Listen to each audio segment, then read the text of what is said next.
Well, good morning, Savannah, Georgia. Good morning. It is a bright and sunshiny day, and we're glad to be with you right here in Chatham County. We have with us this morning none other than our representative Ann Westbrook from the 163, and she will be sharing some information with us this morning.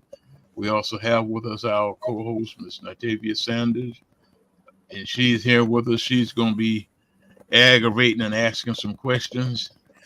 Really? Really?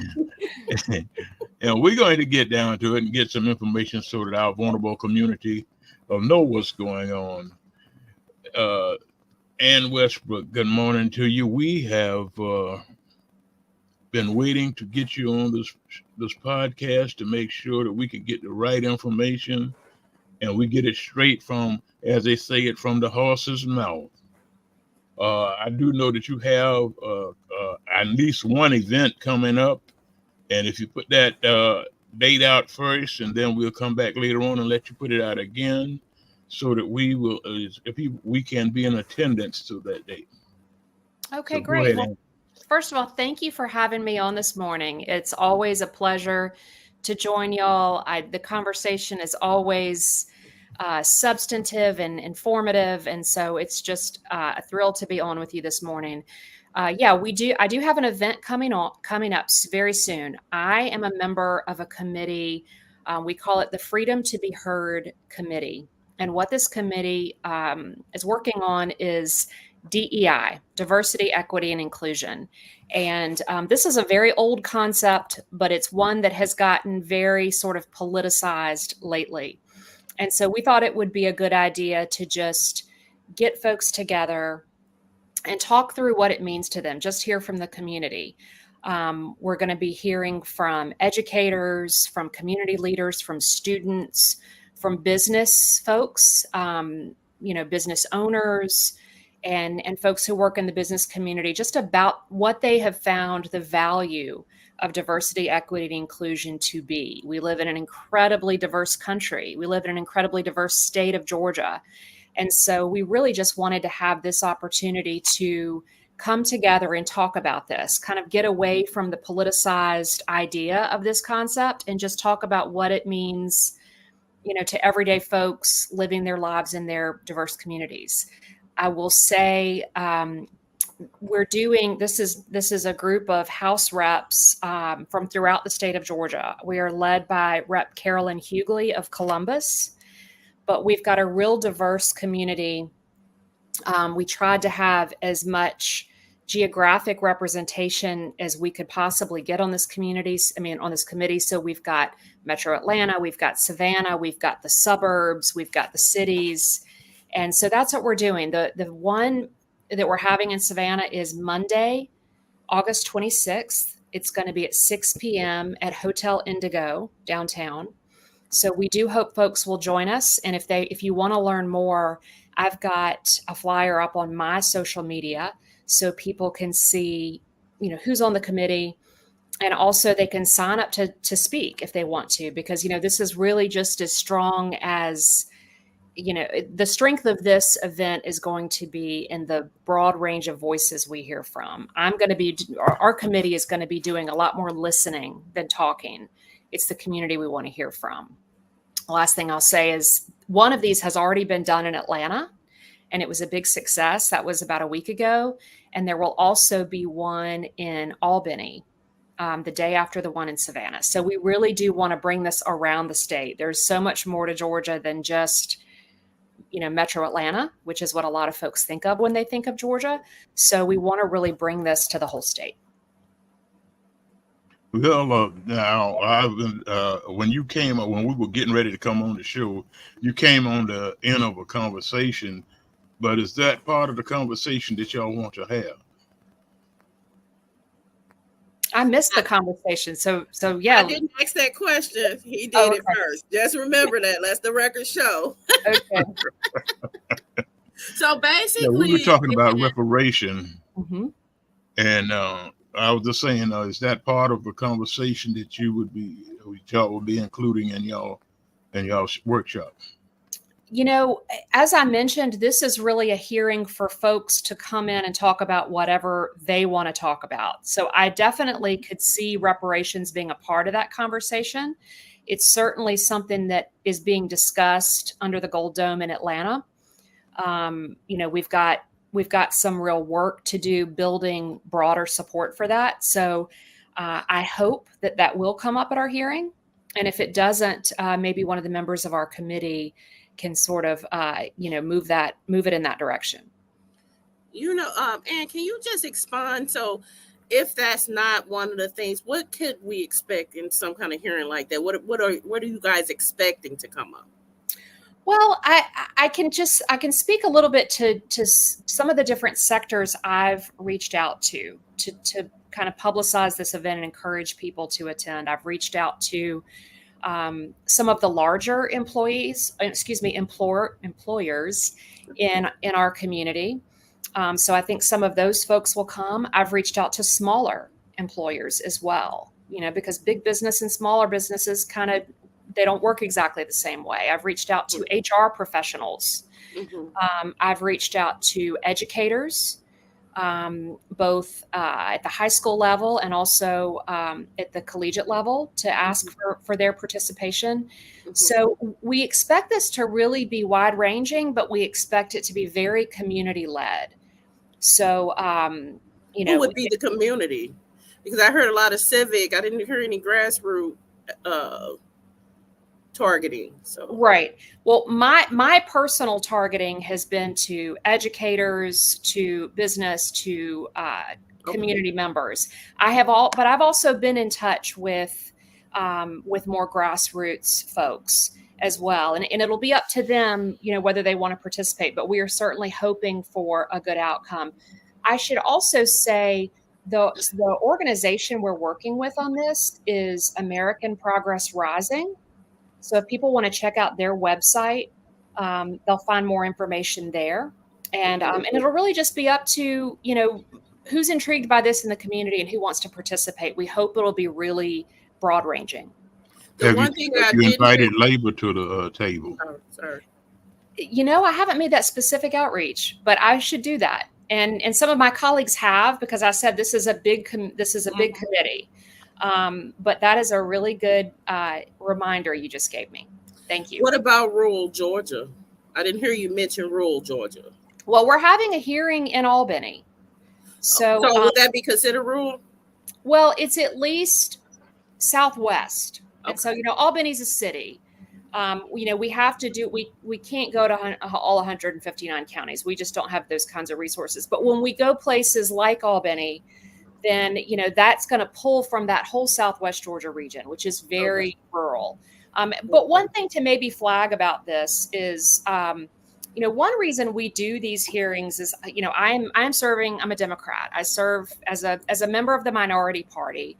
And one of the challenges of being part of the minority party is we don't necessarily have the ability to get our value propositions heard, if you know what I mean. We don't control the standing House committees. Mm-hmm. And so if we want to talk about something like DEI, if we want to talk about something like gun safety or reproductive health or maternal mortality, we have to sort of find a way to do those outside those formal House committee channels. And that's kind of what this is.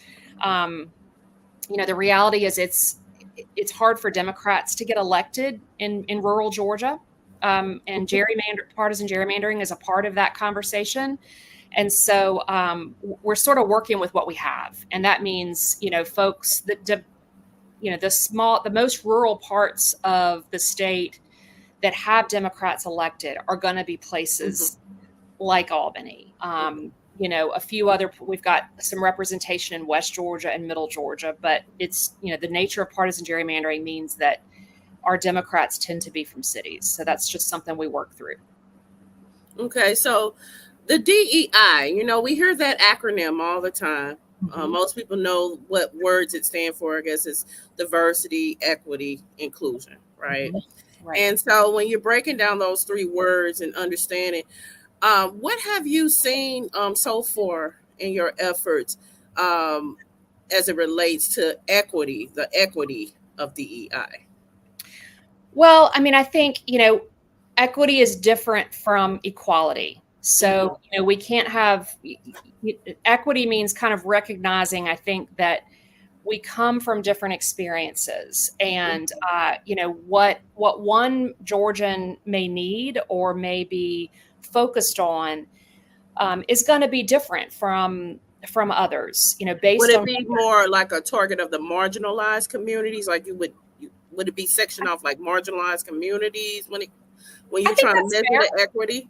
Yeah, I think that's fair. I think that's a fair characterization. Yes. Mm-hmm. So then one of the marginalized communities, as we talked about earlier, would be the Black community, and understanding that although there has been other groups that have been mistreated by America, they have been given some kind of compensation. Everybody seems to know the Black story, and I see it on all of the platforms when it comes to DEI, actually. But it's kind of like becoming a background kind of thing. It's like, okay, yeah, we know that reparations never been paid, but we're going to put it on her. But I usually just see a lot of the other marginalized community efforts going forward, and that's kind of just been falling in the background. Is there a way that, if from your expertise, that we could find a way to kind of pull that to the forefront again? Because I imagine that's where it started on. I know history a little bit, where it was kind of like the Black, oppression, and the women oppression, and then now the women rights has taken off big time, and all type of stuff has happened that marginalized group. But do you think that there's a way, if we were to ask you how to do it, would you have some way to get it started? Reparations? Yeah, I mean, I think I'll give you my perspective as a sitting legislator in the state of Georgia. Yes, ma'am. And I definitely agree with you that the way we experience marginalization in Georgia is going to be different than how marginalization has been experienced, maybe on the West Coast somewhere, or yes, ma'am, the industrial cities of the North and Midwest. But I'll just give you my very Georgia-centric perspective, and that's that in Georgia. About 32% of our population is African American, and so that we are a former Confederate state. I mean, this is just our history, and so that's the lens through which I look at it. The efforts I've seen in the legislature, there are folks working on this, and my colleague from the Chatham delegation, Carl Gilliard, has been at the forefront of this.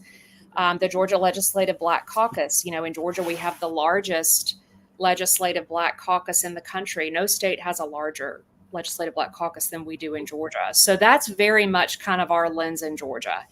And one way that things get started in our legislature is often with a study committee, because when you look at something like systemic racism and how long it's gone on, and the fact that we haven't done any kind of reparations remedy in our history, and the different ways that it plays out. And so many of the problems we work on in the legislature, we work on healthcare disparities, and there's a racial aspect to that. Who is having these maternal mortality outcomes, or health outcomes, or whatever. We can look at it through education. Which population is struggling most with under-resourced schools? All of those things. Race is always going to be in there. It's always going to be part of it. So the way this has, probably the most promising bill addressing this right now is a study committee. And that's how a lot of things start. We sit down, we look at the problem, we invite in experts and say, tell us about maternal mortality for Black women in Georgia. Tell us about poor educational outcomes. Tell us about Black businesses and, in access to capital and all those kinds of things. So we bring in those experts. We kind of try to get our hands around this very big issue. And then we come up with solutions. And, when we do study committees in the legislature, that often leads to specific, okay, this is what we heard in our study. We heard that we need to establish more medical training programs at HBCUs. Maybe that would help us deal with these racial disparities in healthcare. That's just one example. But yeah, And that's hold on to that thought. Hold on to that thought for just a sure. minute. We'll be Okay. right back after this quick break. Hey there. Are you ready to amplify your voice and embrace your passion? Tune in to Our Black Media Network, where community comes first and every story matters. We're here 24/7, delivering powerful content on everything from financial literacy to the latest in sports and mental health. We are unapologetically real, reflecting the heartbeat of our community with programs that inspire, empower, and drive change. Join us on all major media platforms to celebrate our unique voices and advocate for the change we want to see. With over 50K monthly viewers, our network is your go-to destination for authentic, engaging content. Be a part of the movement. Be a part of the change. Tune in to Our Black Media Network today and let your voice be heard.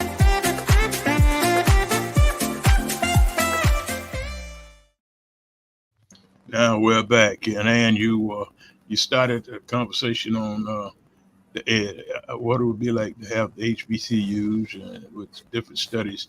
Go ahead, and I'm gonna let you finish that, okay? Right. I think I was just sort of explaining how things often work when we're sort of trying to address something that we know is an issue. We know it needs our attention, but we want to be intentional about solutions that actually get at the problem. And so what that means in a study committee is we bring in experts and we talk about it. And one of the biggest pushes we've had as Democrats is addressing the really serious lack of access to health care in Georgia. And when we talk about marginalized communities, when we talk about how that plays out in Georgia, it often means racial disparities that are experienced by Black Georgians more than they are experienced by anybody else. Not that rural women don't have issues with maternal mortality, they do, but these things are most pronounced in our marginalized communities. Right, and sitting here at 46 years old, I heard that answer at 26. Mm-hmm. I heard the study. We got to study some more. We don't know enough. I've watched this HR 40 bill not go anywhere for year after year. And it's just like, I think it just, again, like I said earlier, it's definitely part of all the marginalized community talk as it relates to trying to show the oppression that has been going on for a long time in America. But, I feel like it's something more tangible that can be done other than a study, because I think we got enough studies that could definitely already show where the disparity is and show that if you infuse the equity in, what could make a difference, and yes, health is definitely important. Just understanding that we are such a diverse country and we do have different marginalized communities that are continually growing as people immigrate into the to the country, and they become subjected to the same oppression, racism or whatever you want to call it. So I heard a study being needed, I guess, but could you go back and look at some of all the other old studies and do something with that? It's not a new study. It's much more about the procedure of how we get policy in Georgia. We want to, this is a big issue. It's not, we get a lot of things passed in Georgia that we're like, okay, we don't have, people are dying from opiate overdoses. Let's get opioid antagonists in more places. Like this issue of racial disparities and reparations touches every aspect of life. And in Georgia, it touches, most closely about a third of our population. Mm-hmm. And so those are really big issues. It's not that we need to study it again. It's that when we pass policy, we want to make sure we're getting at the problem. We're going to do something that's actually going to make fewer Black women die in the 1 year postpartum. Like, we're really trying to get at these at these issues. But you kind of brought up another issue, I think, which is that you've been hearing about this for a long time. And to me, this is where we tie into so many other issues that threaten our democracy. Part of why you've heard about it a long time, but you haven't really seen the action you want to see, is that there are so many barriers to people getting the representation they want and getting the outcomes from those representatives that they want. And some of that is, again, we're talking about things like partisan gerrymandering. We have 78 seats in the Georgia House of Representatives. You have to have 91, or you have to convince a bunch of Republicans to come with you. And the majority party is not with us on this yet. We have a lot of work to do there. Or alternatively, we can keep building our political power in our chamber, and that's what we are doing. Right. Well, So could people power work? I gave you. Let me ask you this question. Mm-hmm. You're saying the studies that people do, y'all are the minority. Remember the minority party. Right. Is the studies not a smoke screen just to keep saying we're not going to do anything, but you might be trying to do something. Y'all might be trying to do something, but the Republicans are saying, well, we do this to as a smoke screen to make it look like we're trying to do something, but then they don't have any intention of doing anything. I think that is very fair, and I think, and I will say, this is a bill to get a study committee. We don't even have this passed yet. We can't get to 91 votes to even have to even have the study committee. We are asking for it. That's our process. But generally speaking, is that how it sometimes works? Yes. We will give you this thing you want to make you happy in the short term, to make it look like we're doing something in the short term, because we don't want to fund HBCUs or fund, free lunch for public school kids or whatever it is. So yes, I mean, I don't think that's cynical at all. I think that's very realistic. That is how it works sometimes. But for me, I got to keep fighting and just, get to that point. So for me, what that looks like is encouraging people to engage in the political process so that we can get to 91 votes as Democrats, and we can advance our value propositions, like looking at reparations, like, protecting workers in Georgia, like, fully funding public schools and fulfilling our constitutional obligation to Georgia's children, for example. I tell you, when I was listening, and I kept hearing, and I said, this is nothing more than a smoke screen that they're putting up, making people think that they're doing something, and it's not being done. But on the other hand, I realized that when you are in the minority, you have to work your way and manipulate your way to get yourself to the point where you can do something. So other than the studies, what else do you have going on? Well, we have a lot going on. I would say the first thing I want to make people aware of, too, is obviously, unless you've been living under a rock, we have a presidential election this year. And we have not just a presidential election, but we've got races all the way up and down the ballot that are so important. And so as much as, the presidential election tends to get all the media attention and that sort of thing, people really need to know how important these other races are. Your county commission, who represents you on the Chatham County Commission absolutely matters. Your state house rep matters. Your, school board elections have already happened, but all of those down ballot races are so critically important. We do not want people to check out once they've made their decision about the presidential election. The other thing to remember, and this ties into some of the things we've already talked about, is the Georgia State Elections Board is making changes now, less than 90 days out from the presidential election, only about 2 months from early voting, the Georgia State Elections Board is making significant changes to how county elections officials certify elections, and people need to be watching that. What can ordinary folks do? You got to have your plan to vote. Got to make sure your registration is up to date. Know how to check it again. mvp.sos.ga.gov is how you can check to make sure it's current. But these are the kinds of things I'm kind of talking about in terms of we will not have the policy we want, the representation we want, if we don't get serious about addressing some of these obstacles that are anti-democratic. I'm talking small d now, that are just designed to keep people from participating or getting the outcome that they're voting for. So changes to our state elections board is part of that. The other things we're working on, and I think that this ties into our conversation about marginalized communities, is that we're always looking at ways to expand opportunity in Georgia.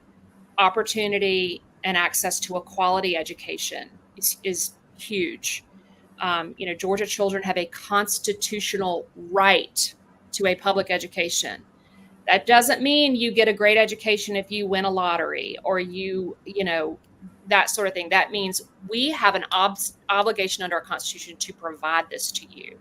And so, in my party, we're looking hard at, efforts to restrict access to quality public schools.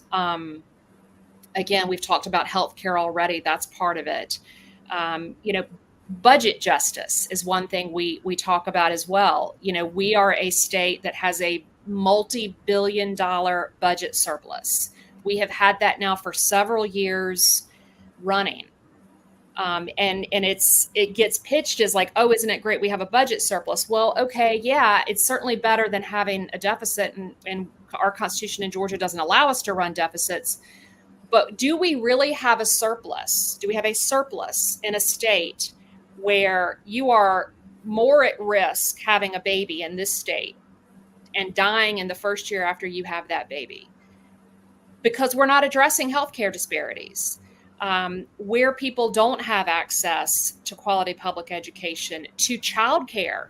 We can't work and provide for our families if we don't have access to childcare. And markets don't fix everything. Sometimes the market just doesn't provide the childcare that people need in order to provide for their families. So, it's a misnomer to say we have a budget surplus when we have these great unmet needs in Georgia.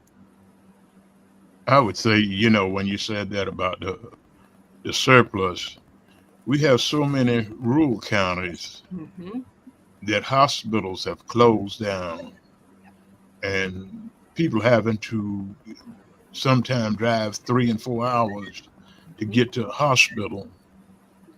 And it's unfair because they're lacking the medical attention that they need and the service that they need when, like you said, they're sitting on billions of dollars when $1 million could just put a hospital in somewhere in the neighborhood.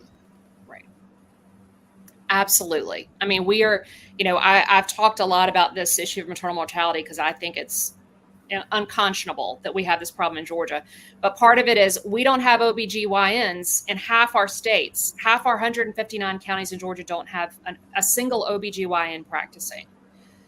Then you lose your rural hospital, as you pointed out. We've lost 7 or 8 in Georgia because we have refused to expand Medicaid. For more than 10 years now, we've refused to do that. The governor has his own program that has not been a success. It hasn't had a lot of signups. And so we still have hundreds of thousands of Georgians caught in a coverage gap. There are counties in Georgia that have no MDs at all. There's no doctor to see. So we have tremendous healthcare deserts in rural Georgia.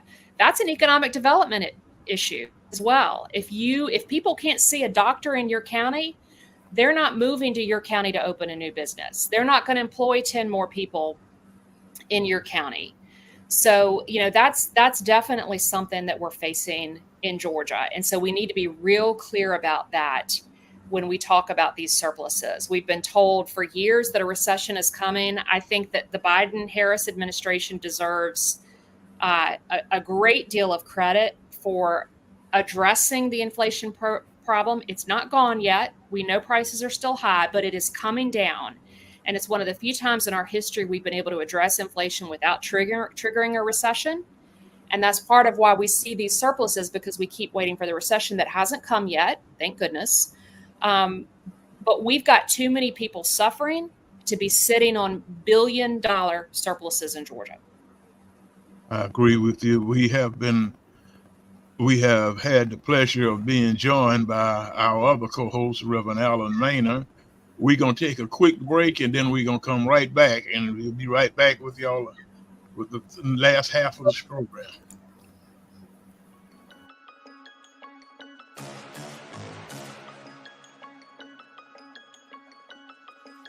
Hello, I'm Richard Coleman, and I'm running for the office of Sheriff of Chatham County.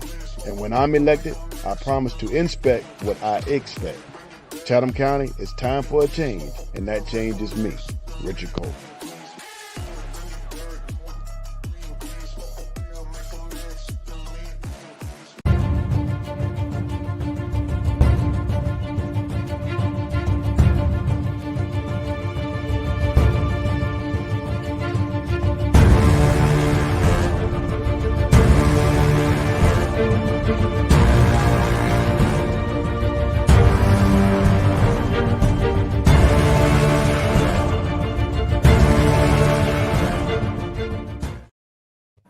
All right, we're back.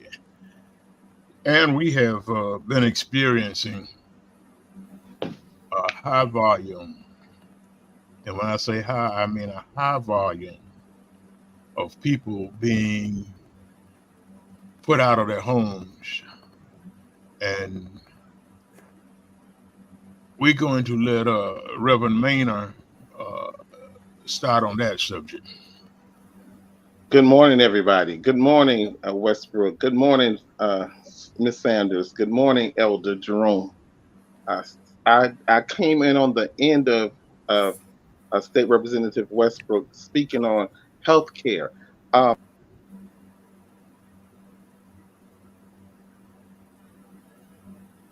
think as we know, we understand that economically. Am I froze? Can you hear me? Yeah, we can hear you now. You stop for a moment. Okay. I do apologize. Well, let me recap what I said. Like I said, I came in the last end of State Representative and Westbrook saying about the healthcare. Healthcare and homelessness go hand in hand. So we know that there's a desert as well with homelessness in our county. We have formulated and did something we call a rent party coalition, where we'll find out that there's a need in our community, and we'll galvanize and we'll throw a rent party like they did in the 70s. The ideal came from a young lady, an elderly lady with a special needs son. She was being put out, and she needed some help at that time, and I could not find a way to help her. I reached out to everyone, but the Lord told me to I was looking at Good Times, and the Lord said, "Do you get it?" They were having a rent party, and I just sat there and I watched it, and I said, the community came together to make sure that this lady would not be put out of her home. And I said, wow. And we used to do that in the 70s. So then as the day progressed, I went on and I went to sleep, and I had the television on, and Good Times came on again with that same rent party. I said, okay, I hear you, Lord. And so we started something called the Rent Party Coalition, where we come in and we help people who are in need. And so I keep looking around. I look around Savannah, and I find that is a real necessity, that not only healthcare but homelessness. We have to be as prominent as Savannah is, and with an economic uh, the economic background that we have, with tourism reaching like 3.2 billion dollars in our city alone. Why are we so far behind? Why aren't any of the people getting any of that? Why is our districts looking like this? Why are we in a desert? Why are we so far behind? And it comes from not sharing the wealth. It comes from everybody not having a piece of the pie. It comes from everybody not being a part of the conversation. It comes from us not knowing how to start the conversations. So, uh, that's why we got involved, and we're asked the community to help us, help them as well. It doesn't take but $5 to help a person. If we can send $5 overseas, we can do it right here, because the Bible said charity begins at home and spreads abroad. All right. And we as far as, and I know you are a Savannian, and you know about the homelessness that goes on statewide. I know there's homelessness everywhere, but is there any effort statewide to help local authorities with homelessness? Yeah, this is a hugely important topic right now, and I want to just thank Reverend Maynor for the work that you've done as an individual. And I know you're not alone doing it, but all the folks that are sort of out there standing in the gaps that exist in this community. And certainly there are massive gaps around housing and homelessness. It's, homelessness is one part of this problem, but affordable housing is a broader problem than even just homelessness. Homelessness is sort of what we see at one end of it, but we have a housing shortage nationwide. We have a housing shortage in the state of Georgia. And the great work that individuals do is wonderful and so needed, but we need systemic, responses to this as well. And, one of the challenges that we experience in Georgia, I think, and this is me again speaking as a state legislator, is we are a very strong property rights state in Georgia. And we don't, and we also, our state government, the body I serve in, preempts local governments from doing many, many things. And one of those things has to do with housing. So, so again, we run into this issue of we don't quite have the political power in Atlanta to do things like rent control. There are places in the country where they have rent control. We don't have that here, and we can't have it as a matter of law right now. So we've got to build affordable housing, and the economic incentives are not there in Georgia. People, these folks who build apartment buildings they can make more money off of a luxury building. And it's a real problem because I see in my district, I drive down Montgomery Street and I see these beautiful apartment buildings going up. But I also see a lot of my residents getting pushed out because they can't afford to keep their housing with the pressure that puts on the market. So I think some of it, again, I'm a legislator, so I clearly believe in the political process and the electoral process, and the legislative process should be a part of this conversation, and we've got to build the political power. I will say on a hopeful note that no one in the legislature, including my Republican colleagues who see this problem very differently than I do, this is a problem in Georgia. No one is denying the problem here. It's not affordable to live. The salaries in Savannah do not keep pace with the cost of housing in Savannah. They just don't. It's pushing people way out of town. It's keeping young folks from buying homes and starting to build wealth. That kind of gets back to what we were talking about early on is, racial disparities and the racial wealth gap is real. We want people to be able to build for their future. So, for me as a legislator, we've got to start looking at policy solutions at the state level or let our local governments do it. Give them more freedom to address some of these problems in their local communities. Yeah, I'm with you on that because, like you said, a living wage can help us be sustainable. If we had a living wage put in place, Yes. as you said, we need affordable housing and workforce housing. Yes. Because if we don't have workforce housing, you can, like you said, you're going to push me out of the county, where that way gentrification has already had begun, and you have succeeded to doing what you want to do by taking over the city.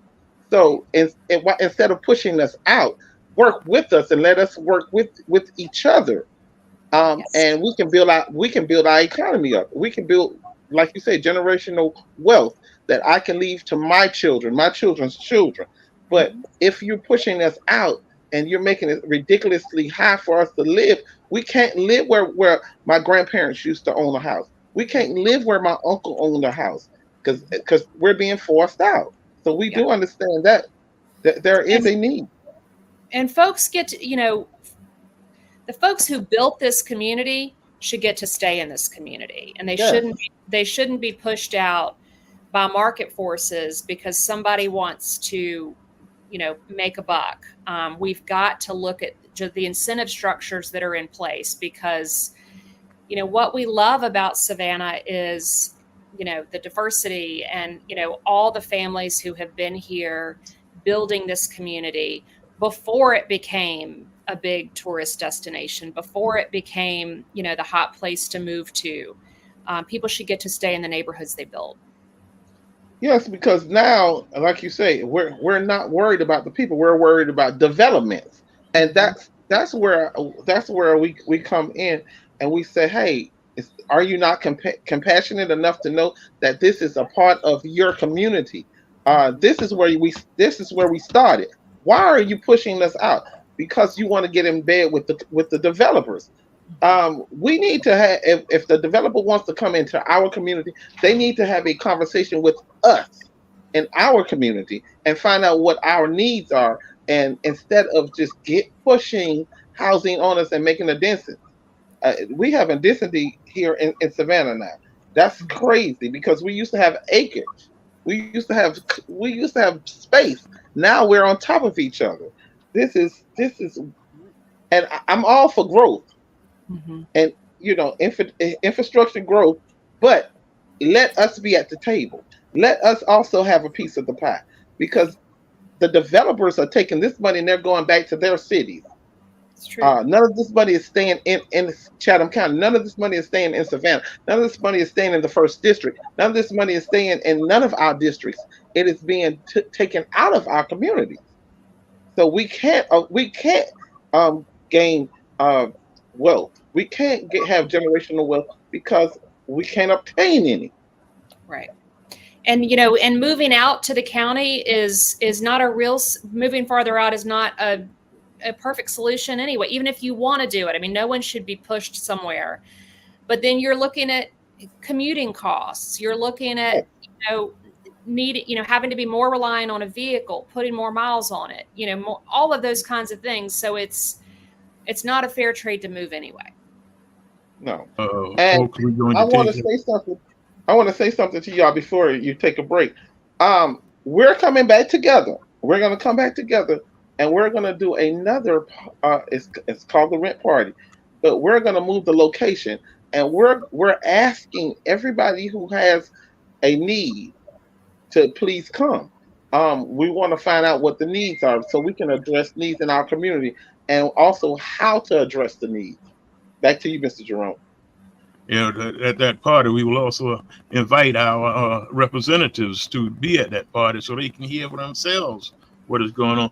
We're going to take another quick break, and we'll be right back.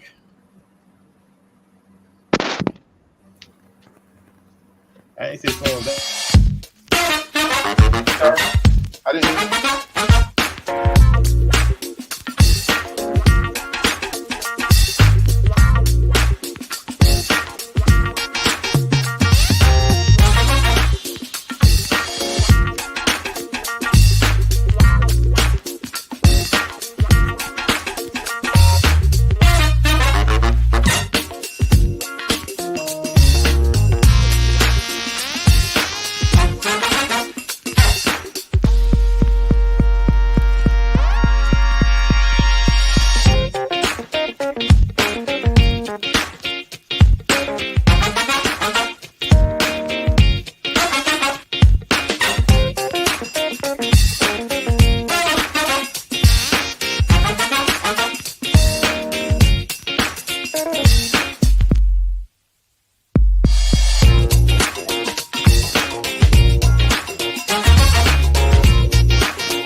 right, we're back. You know, I'm gonna say something, and I'm gonna make a whole lot of people mad when I say what I say this morning. But when we start talking about what's going on in our community, a lot of our leaders don't want to hear from the people who it's happening to. They want to hear from the big time ministers. They want to hear from so-called big time community leaders. They don't want to come down and hear from and listen to what the people have to say. And when the people speak, then they want to get mad at the people and act all crazy in the head. But that's the way they do. I'm glad that we have at least a couple of representatives that don't mind coming and listen. We have had numerous conversations with Ann Westbrook, and she has been able to sit to the table with us and learn. You know, sometime I've had an old saying that goes, if you're not at the table, then you're on the menu. And that's why I asked Ann earlier, did she invite labor to her event? Because believe it or not, we have to work. And labor plays a big part of this neighborhood. Labor pays a lot of the bills in the neighborhood. And again, we're going to ask you to give us your event that's coming up and give you a chance to tell us a little bit more about it if you can. Sure. Well, I'm going to thank you for prodding me on that first, because it's important to remember that folks who work, union folks, unions basically make more equitable workplaces. And all the studies show that women do better in unionized environments, that Black workers do better in unionized environments. So labor's been at the forefront of DEI in some ways. And so I'm going to thank you for prodding me on that. I will send that out as soon as we log off. The event I've got coming up is I serve on a committee called the Freedom to Be Heard Committee. And we are doing a series of events in the state of Georgia. There's one that's already taken place in Atlanta last week, where we're talking about diversity, equity, and inclusion. And we're inviting community members to come and speak on that and tell us what it means to them, where they want to see this go. The phrase has become very politicized, and folks who oppose progress and equality and all the things that we are fighting for are really trying to hijack that word and turn it into something else. We want our spaces to look like our state. We want, diverse workspaces, diverse schools, diverse neighborhoods, communities, all those kinds of things. And we know in Savannah, we've got a long way to go. So on Monday, August 26th, the committee will be here in Savannah. It will be 6:00 at Hotel Indigo.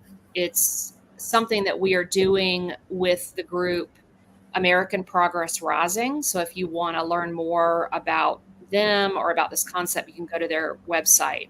I've also got out on my social media a sign-up form for anyone who wants to come and testify to the committee. We want to hear from you. This is about our listening to you, not talking about what we think about this. So please do join us. Okay. The state of Georgia has been known to publicize the fact that it is a right to work state, and that the big factories can come here and work for less. But when they come here and work for less, is that helping our people? No, because our people are not making a livable wage. What do you see in the foreseeable future of getting Georgia's minimum wage to a living wage? I mean, I think it's something we've got to address and we've got to be working on. I mean, and much like the debate around housing, the state of Georgia preempts local governments from doing much around this. They can obviously make decisions about what they pay their own employees, but they can't set any kind of benchmarks for other employees who come into the community. And so that's an issue. And, we're very much on defense on this issue in the General Assembly. We're having to try to beat back, further efforts to weaken those kinds of, living wage advances for workers. So again, I think that's something that we've got to work on. If I could leave people with anything, I hope it's that your state government has tremendous power over some of these issues. And I sometimes sense that people are closely following the presidency. They're closely following what, the latest thing that Trump said, or the latest thing that Buddy Carter said or did, or they're focused on, their mayor and council. But there are so many aspects of life where the decision makers sit under that gold dome in Atlanta. And so I hope that people will get interested in that, because your state government is telling everyone in the state now, we're not going to come up with solutions for affordable housing. We're going to preempt anybody below us, or local, from working on that. We're going to preempt, gun safety. We're going to preempt living wage, workers, rights of workers. So I hope that people will get interested in that. Look for races in my chamber where you can be helpful to helping us grow our numbers, because, in the House, we're on track to kind of keep gaining power. Georgia's growing. We're getting more diverse. We're getting folks who come to Georgia from other places where maybe they did enjoy union protections, or maybe they come from a family where they enjoyed those union protections. And so let's take advantage of that, and let's use that to build the state that we want. If we want to live like we want, if we want the policy we want, if we want the representation that we want, we've got to get engaged in these state races, because that's where a lot of the decisions that affect your community are made. Mm-hmm. I appreciate it. We've got exactly 4 minutes left. Natavia, you want a closing statement? Sure. I just want to say, since we're all Democrats, I believe we're all Democrats on here. I really enjoyed the DNC first night last night. It was so much high energy, and it looks very promising for Democrats going forward. So that's all I wanted to say. Reverend Maynard, your closing statement. Yes. Speaking on housing, as we would say, I'm stuck on housing right now. Affordable housing. Let's make it affordable, and affordable for who? Affordable for our people. Yes. All right. And you got the last say so besides me, so I'm gonna let you go. I just want to say thank you for having me on. It's a pleasure to talk with y'all. It's been a little while since I've had one of these conversations where we really kind of get into it. We get into the meat of the issues, and it's so, so important. So thank you for having me. Thank you for providing this forum for folks in our community to be informed and engaged and mobilized on these issues. It's a great service that you do to the Savannah, Chatham County, and broader region. So thanks so much. Well, we thank you for being with us. We thank you for taking the time out of your busy schedule. This is the vulnerable community, and that's why we call it that, the vulnerable community, so that we can be able to get the issues to the people and let them understand what is going on in our neighborhoods and how things can change one way or the other. That's what it's all about. But until next week, we'll be right back here next week, and we'll have another guest on that will be very informative, and we'll have all kind of information for you. We'll be looking for each and every one of you back next week, right here on the Vulnerable Community. Until then, goodbye. God bless. God bless you all. Thank you all. Thank you.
like that.